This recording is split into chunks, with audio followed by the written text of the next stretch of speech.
1절에 보시면 그러므로 내가 한 법을 깨달았다고 합니다. 그 전에 사도 바울은 아주 많이 배웠던 사람이고 그 공동체 안에서 굉장한 지도자였습니다. 그런데 한 법을 몰랐던 것 같아요. 그리고는 로마서 7장으로 오면서 바울이 무엇이라고 고백하는가 하면 내가 예전에 몰랐던 한 법을 깨달았다라고 이야기합니다.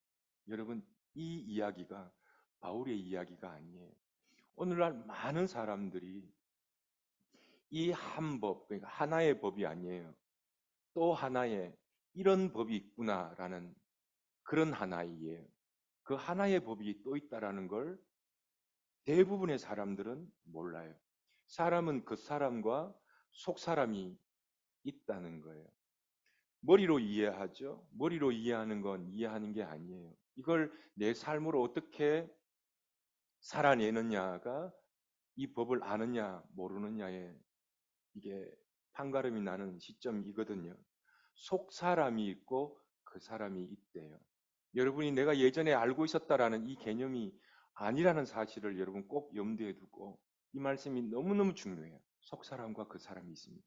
속 사람이란 거듭난 영을 말하는 거예요. 거듭난 영. 그 사람이란 혼과 육을 포함한 옛 자아를 말해요. 우리 몸속에 영, 혼, 육이 있다고 어제 말씀을 드렸습니다. 예수를 믿고 고백하는 예수의 영을 받아들이게 되면 영은 거듭나요. 새로운 존재가 돼요. 이렇게 질문할 수가 있죠.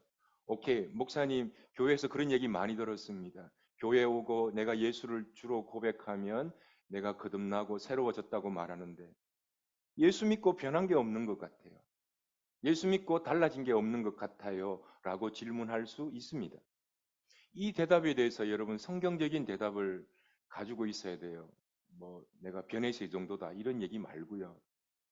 정말 왜 예수를 믿고 영이 새롭게 되었다고 설교를 하는데 왜 내 삶은 변한 게 없는 것 같아요? 라는 이야기에 성경적인 대답을 가지고 있어야 합니다. 그걸 계속 지금 설명해 나가고 있는데 그 사람, 속 사람이 있다고 그랬죠. 속 사람, 영이 변한 거죠. 영이 변한 건 변한 거예요. 새롭게 변한 거예요. 그 사람들이 모른다 그랬죠. 근데 그 사람은 영이 변했다고 해도 성격, 생각, 인성, 외모는 그대로예요. 예수 믿고 갑자기 살 빠진다든가 예수 믿고 갑자기 이뻐진다든가 그런 게 없어요. 그대로예요. 인성도 그대로고 성격도 그대로고 심지어는 말하는 것도 그대로예요. 그런데 거듭나면 같은 말, 예수를 영접하면 같은 말, 내가 태어나면 다 같은 말이에요. 태어날 때 우리는 영적인 아기로 태어나요. 영이 태어나요. 혼과 육은 그대로예요. 영이 새롭게 태어나면 이거 성경의 말씀으로 태어난다고 하거든. 다 똑같은 말이에요. 예수의 생명으로 거듭난다. 말씀으로 거듭난다. 내가 하늘로부터 거듭난다. 내가 구원을 받는다. 내가 예수 그리스도를 구주로 고백한다. 다 똑같은 말이에요. 내가 하나님 안에서 태어나면 아기로 태어나요. 무엇으로? 말씀으로. 그래서 말씀으로 낳기 때문에 사람은 말씀으로 자라요. 영이 자랄수록 자라나면 자라날수록 영이 보내는 신호는 더욱더 강해집니다. 강한 만큼 나는 민감해져요. 그래서 여러분이 말씀으로 깊어지지 않으면 영은 계속해서 이야기하는데 잘 몰라요. 둔해요. 탁해요. 그래서 기도를 해도 기도 응답이 잘 안 되고요. 예수를 믿어도 예수 안에 있는 그 복들을 다 누리지 못해요. 설령 하나님께서 응답하신다고 해도 하나님의 응답인지 잘 몰라요. 쉽게 말씀을 드리면 여러분이 자라나지 않으면 여러분이 하나님 안에서 주시는 그 놀라운 열매들 있죠? 한번 따라해 봅시다. 크게 열매 나중에 강의를 하겠습니다만 여러분 책자로 제가 여러분들이 만들어서 배포하도록 할게요. 이게 너무 중요한 내용이기 때문에 그래요. 열매가 뭔데? 라는 거잖아요. 세 가지입니다. 한번 따라해 봅시다. 9가지 은사, 9가지 기질, 9가지 성품입니다. 왜 999로 되어 있는지도 설명하겠지만 우리 속에 은사가 탁월하지 않는 것. 예수를 믿으면 은사가 나타난다고 하는데 왜 나에게는 은사가 나타나지 않지? 오늘날 왜 교회는 목사님들이 그렇게 설교를 하는데 은사가 나타나지 않지? 왜 나에게는 이 기질이 변하지 않지? 나는 왜 예수 그리스도 성품이 없지? 이게 전부 다 열매들이란 말이에요. 여러분, 이 은사와 기질과 성품의 열매가 있어야 자라나야 하나님께서 쓰십니다. 여러분이 하나님께서 마음껏 쓰시는 여러분 되기를 주님의 이름으로 축복합니다. 하나님이 쓰셔야 돼요. 하나님이 쓰시지 않는 인생은 불행한 인생이 되는 거예요. 영이 말씀하시면, 말씀이 말씀하시면, 영이 명령하면, 말씀이 하라고 하면 다 똑같은 말이죠. 우리는 그 말씀을 먹고 자란다고 했잖아요. 말씀을 먹으면 자라요. 영이 육이 원하는 것을 자꾸 따라하죠. 생각과 감정이 원하는 것을 자꾸 따라하죠. 그러면 자꾸 둔해지고 탁해져요. 다시 한번 더 말씀을 드립니다만 영이 자랄수록 영이 보내는 신호에 민감해요. 영이 보내는 음성에 민감해요. 여러분, 그래서 아기들은 부모의 음성을 그 단음으로만 이게 이해한다고요. 근데 자라나면 자라날수록 부모의 말 뒤에 담겨진 의미까지 파악하잖아요. 그러니까 영이 내 속에서 강해지면 성령께서 보내는 신호들을 아주 민감하게 받아들여요. 대부분의 사람들은 이 법을 이런 원칙이 있다라는 것을 모른다고 사도 바울은 이야기하잖아요. 이제 비로소 내가 한 법을 깨달았다고 이야기하잖아요. 많은 사람들이, 많은 성도들이 밖에 있는 분들은 두말할 필요도 없죠. 교회에 나와 있는 많은 분들이 이 법을, 이 원칙을 몰라요. 그래서 기도하고도 기도 응답을 못 받는 거예요. 상황이 안 되고, 말씀이 이해가 되지 않고, 동의가 되어지지 않죠. 몸이. 하기 싫어요. 몸이. 하나님이 말씀하시면. 근데 민감도가 올라가면 몸은 하기 싫죠. 순종하고 싶지 않다. 저 자고 싶죠. 근데 몸은 영에 순종해요. 생각과 감정. 내 감정은 도무지 이해가 안 돼요. 하나님, 뭔가 손에 주시다고 했잖아요. 근데 잘 들어보세요. 우리의 몸은 이 법을 사람들은 모른다 그랬잖아요. 우리의 몸은 영, 육으로 돼 있다고 했잖아요. 2분살이냐 3분살이냐 이거 따질 거 안 돼요. 이건 우리 인간의 한계로 이해할 수 없는 영역이에요. 혼은 동의가 안 돼요. 받아들여지지가 않아요. 하나님 정말 우리를 사랑하십니까? 나의 가정을 사랑하십니까? 내 육은 자꾸 다운돼요. 자꾸 무기력해져요. 그런데 순종하잖아요. 그럼 내 마음 속에서 평강이 찾아와요. 옛날에 기도하시는 분들이 정말 이런 말씀을 많이 하셨는데 상황은 변한 것이 없고 내 마음은 변한 것이 없고 뭐 응답받은 건 없는 것 같은데 자꾸 마음속에 기쁨이 온다. 평강이 온다. 하나님께서는 평강으로 기도응답 주신다는 이야기를 기도하시는 분들이 정말 많이 사용합니다. 이걸 여러분들이 신학적으로 알고 있어야 된다. 성경적으로 알고 있어야 된다 그랬죠? 다 같이 읽어봅시다. 사도 바울은 이 법을 깨달아 버렸어요. 시작. 내 속사람으로는 하나님의 법을 즐거워한다. 이걸 어제 뭐라 그랬죠? 영의 기쁨이다 그랬어요. 내 혼은 동의가 되어지지 않지만 내 육은 동의가 되어지지 않지만 순종했더니 영의 기쁨이 찾아와요. 하나님은 평강으로 먼저 응답하십니다. 이걸 여러분 성경적으로 알고 있어야 됩니다. 여러분 술과 도박은 중독성이 있잖아요.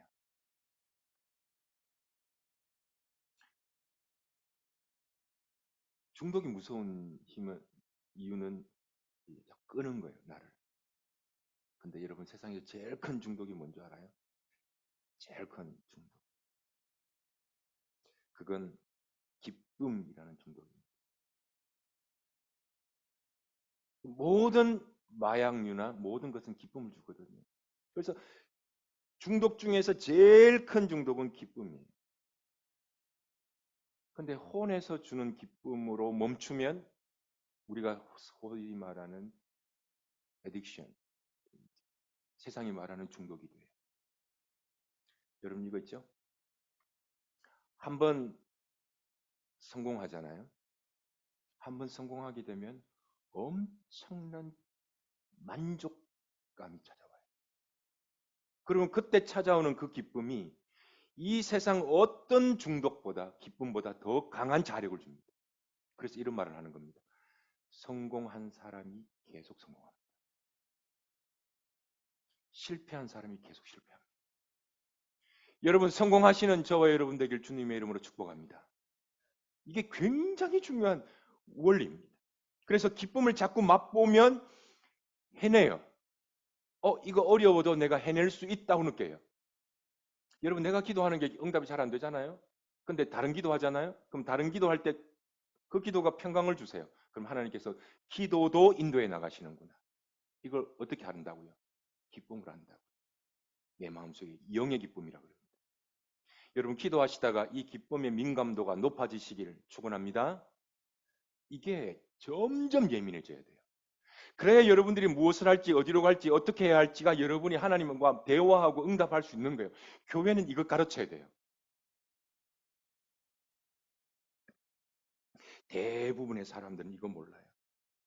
내 안에 영이 있다라는 사실을 몰라요. 그래서 사람들은 혼으로 살아요. 혼, 생각과 감정으로 살아요. 내가 잘 생각하고 결정하면 될 것이라고 생각해요. 영이 있다는 생각을 전혀 못 해요. 내 감정으로 잘 결단하면 될 것이라고 생각해요. 영의 지식을 전혀 몰라요. 그래서 결국은 혼을 따라 살다가 어떻게 됩니까? 망해요. 오늘 사도 바울이 7장 읽었던 것처럼 육을 따라 살면 사망이라 그랬잖아요. 그러니까 여러분이 설령 예수를 믿는다고 해도 혼을 따라 살면 어떤 일이 발생할까요? 지옥 가요? 아니요. 하나님의 백성이 어떻게 지옥 가요?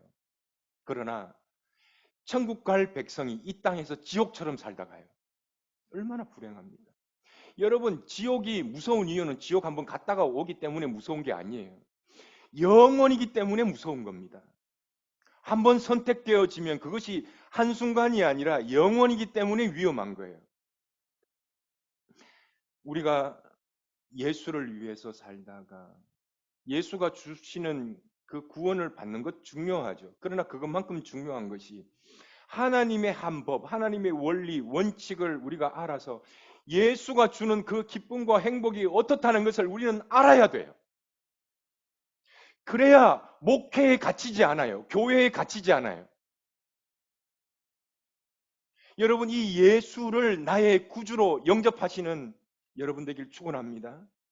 한 번 믿을 때에 예수를 따라 믿어야지. 예수가 아닌 비지리를 따라서 살다가 나중에 어떻게 되겠습니까? 예수 말고 우리는 너무 많은 것들을 붙들고 산다. 생각이 너무 복잡하다.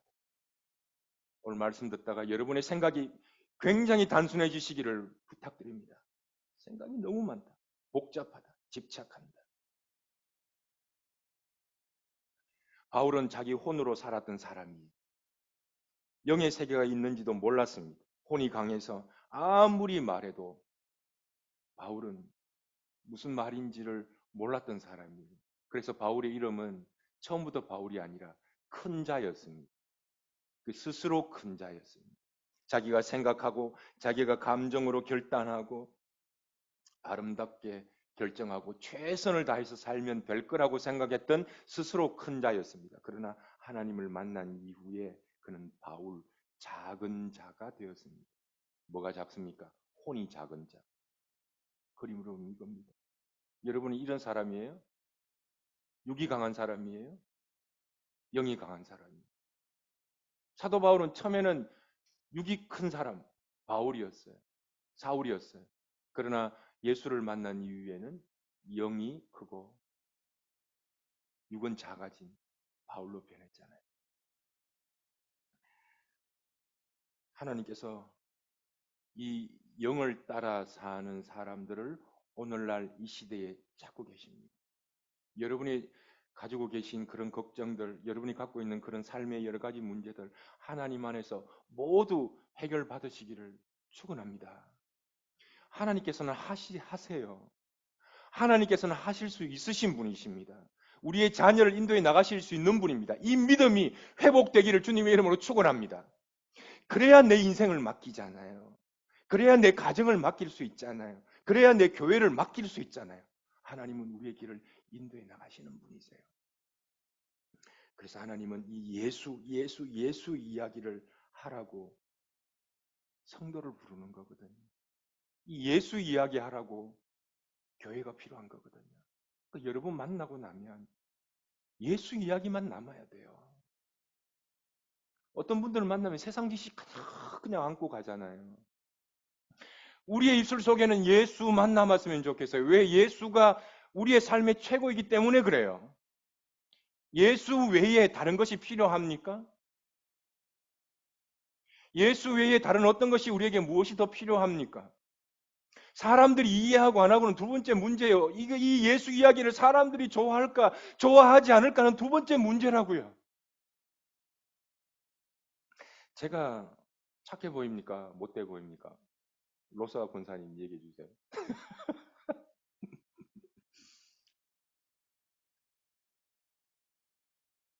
우리 로사 권사님 그 가발이 아주 이쁩니다.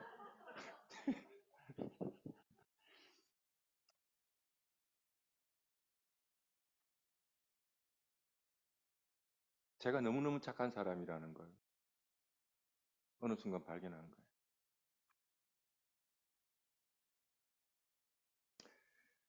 부담 주기 싫고, 나 때문에 사람들이 어색한 거 싫고, 제가 도움을 잘 못 받아요. 그 사람이 나 때문에 수고하는 것이 싫어요.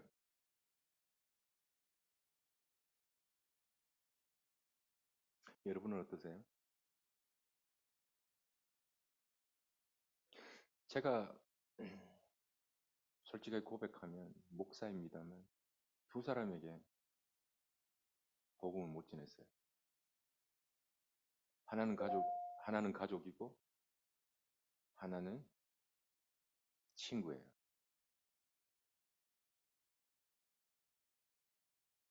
그런데 어느 날 친구가 저한테 와서 이런 말 하는 거예요. 야, 너 참 고맙다 이러는 거예요. 뭐가 그리 고맙냐 했더니 자기 주위에 예수 믿는 사람들은 전부 다 예수 믿으라고 그렇게 쪼아대는데 너는 사역자인데도 지금까지 교회 가자 소리 안 해줘서 우리가 어색해지지 않아서 너무 고맙다는 거예요. 제가 그날 기분 좋았을까요? 나빴을까요? 제가 그날 하늘의 심판의 소리를 들었습니다. 제가 이런 말을 종종 했거든요.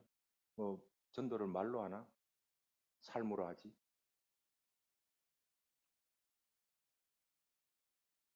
제가 그날 하늘에서 떨어지는 천둥 번개 소리를 들었는데 다른 사람들은 전부 다 예수 믿자고 교회 가자고 그렇게 나를 쪼아대는데 너는 나이스하게 나를 대해줬어.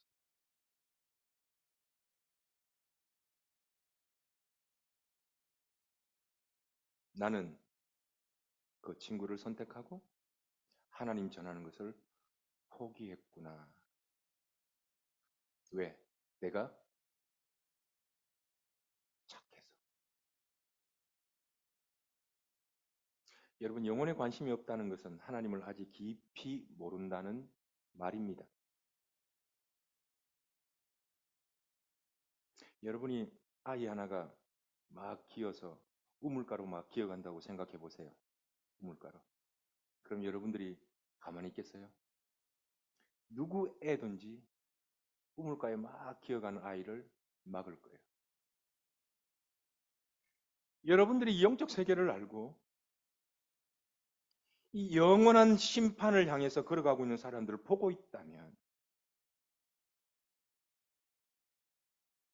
그 사람은 말릴까요? 말릴까요?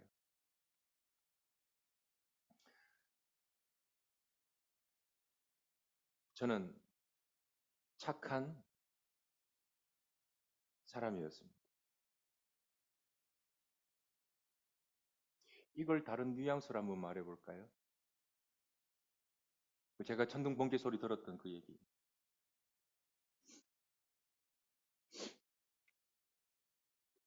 착한 사람이라는 그 내용 뒤에 나는 남의 시선을 의식하는 사람이었구나가 숨어있는 내 모습을 보는 거예요. 하나님 다 알려주신 거예요. 남과의 관계가 깨어지는 것을 무서워하는 사람이구나라는 것을 깨달았습니다. 이 말씀을 조금 다른 뉘앙스로 말해볼까요? 나는 나의 착함으로 에너지를 얻고 사는 사람이었구나. 바로 혼의 사람이었구나. 그걸 쉽게 말하면 내가 엄청나게 강한 사람이구나. 나의 사랑이 강한 사람이구나. 혼을 따라 사는 사람이구나. 그날 심판의 소리를 들은 거예요. 여러분, 그래서 제가 두 사람을 지금 잃어버린 상태입니다. 교회 안 가는 것과 복음 안 전하는 것은 전혀 다른 이야기입니다. 여러분 잘 아시는 우리 교계의 어른이라고 말하면 몇 분 안 계시죠. 그 중에 한 분이 한경직 목사님이세요. 우리 김봉수 목사님은 잘 아실 텐데.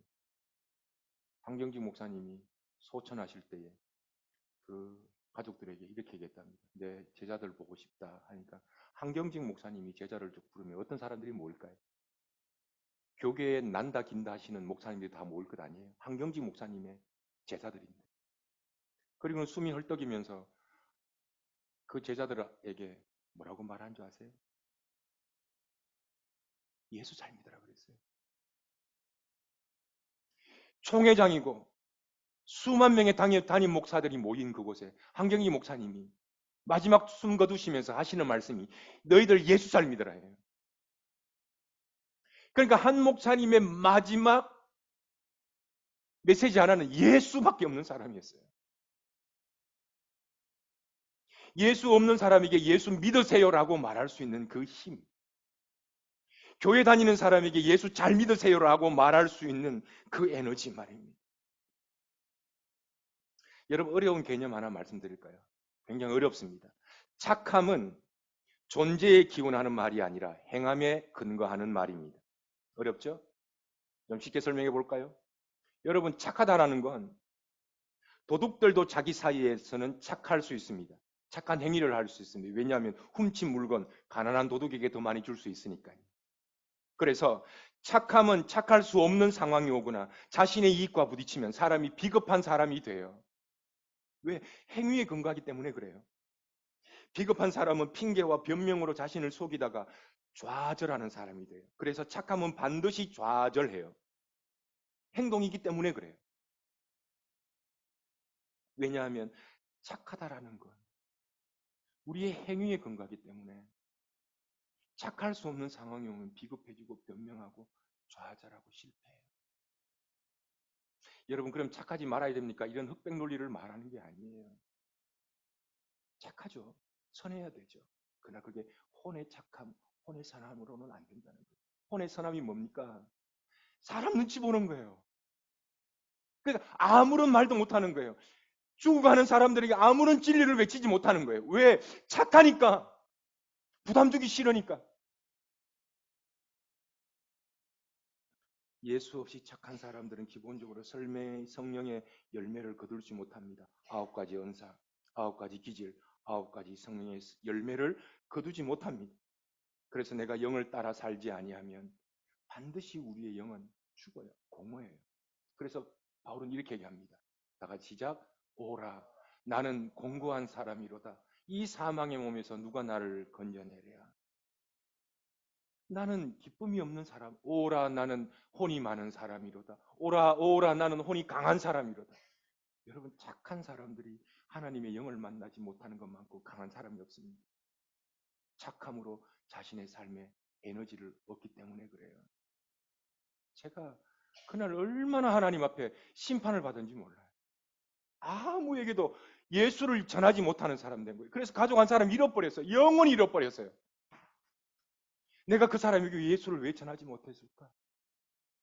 두 번 다시 기회가 없었습니다. 여러분, 이렇게 로마서 7장으로 살기를 원하세요? 자신의 혼에 갇혀서 이런 삶을 살길 원하세요? 그곳에 행위밖에 없습니다. 그래서 그곳에는 기도응답이 잘 없어요. 혼이 강하면 그곳에 기도응답이 잘 없어요. 영이 강해져야 영의 민감도, 영이 보내는 신호, 기쁨이든 어떤 사인이든 그 영의 신호를 민감하게 받아들여요. 여러분들이 자꾸 말로 실수하고 말로 상처 주잖아요. 그럼 자꾸 영이 어두워져요. 여러분이 입술로, 여러분 귀로, 눈으로 자꾸 죄를 짓잖아요. 그럼 영이 자꾸 어두워져요. 여러분의 영이 깨끗해지길 주님 이름으로 축복합니다. 우리에게 주신 사람들 잘 관리 못하죠? 하나님께 전부 다 지금 달아보고 계신 거예요. 하나님 지금 다른 사람들을 요구하시는 게 아니라 바로 우리들을 요구하신다는 그 음성을 들으시길 여러분 부탁드립니다. 한 사람 한 사람이 얼마나 이 영적 민감도를 갖고 지금 이 모든 것이 영적 전쟁이구나. 기도해야 되는 일이구나. 다 아시고 하나님께서 우리 속에서 이끌어 나가시는 그 일들을 모두 누리시기를 주님의 이름으로 축복합니다. 8장 한 절만 더 강의하고 마치죠. 8장에는요. 전혀 다른 이야기가 나와요. 좀 작지만 우리 임지영 집사님 한번 읽어주시겠습니까? 거기까지요. 여러분, 그리스도 예수 안에 있는 사람들입니다. 여러분 영 안에 속하셔야 돼요. 육이 동의 안 되더라도, 여러분의 생각이 동의 안 되더라도 일단 말씀 먹고 잘하시길 주님으로 축원합니다. 그래야 영적 민감도가 자꾸 올라가요. 행위에 속하면 늘 정죄해요. 말씀으로 가지 않죠? 그럼 늘 자기가 자신을 정죄해요. 죄책감으로 살아요. 예수 안에는 뭐가 없다 그랬습니까? 결코 정죄함이 없대요. 2절.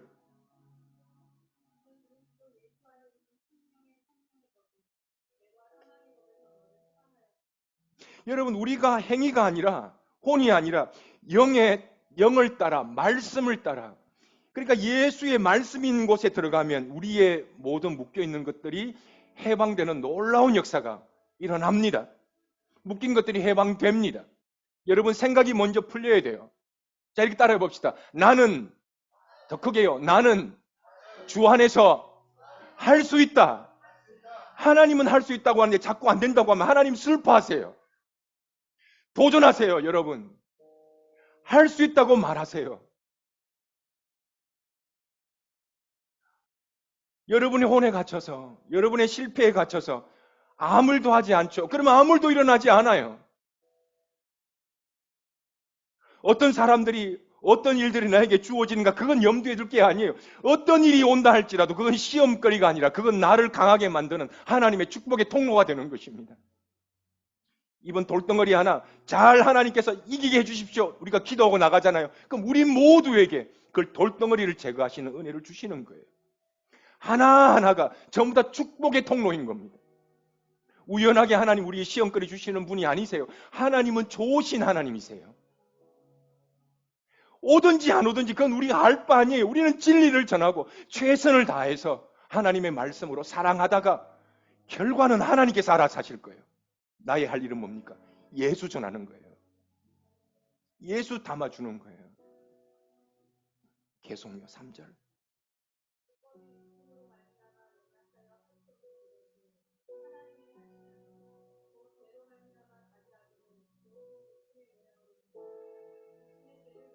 나오잖아요. 육신으로는 할 수 없는 그것을 하나님께서 하신대요. 할렐루야. 여러분이 도전하세요. 믿음을 가지세요. 예수 믿되 예수는 다 하실 수 있다 믿음을 가지시길 주님으로 축복합니다. 나는 된다. 나는 할 수 있다. 하나님께서 하신다. 이 믿음을 가지시기를 주님으로 축복합니다. 뭐가 부족해요? 예수가 있으면 모든 걸 다 하실 수 있는데. 얼마나 우리들에게 좋은 공간 주신 건 몰라요. 얼마나 좋은 사람들 주신 건 몰라요. 여러분 옆에 있는 한 사람 한 사람이 하나님 주시는 축복의 통로예요. 축복합시다. 당신이 나의 복이요. 계속요. 마지막 4절, 5절, 6절.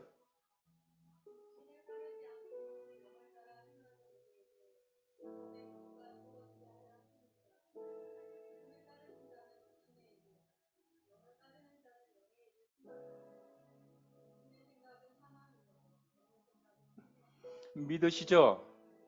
7장으로 살래요. 오라 나는 공고한 사람이로다. 여러분 이게 계속 여러분 인생에 여러분의 트렌드가 되길, 여러분의 이미지가 되지 말기를 주님으로 축복합니다.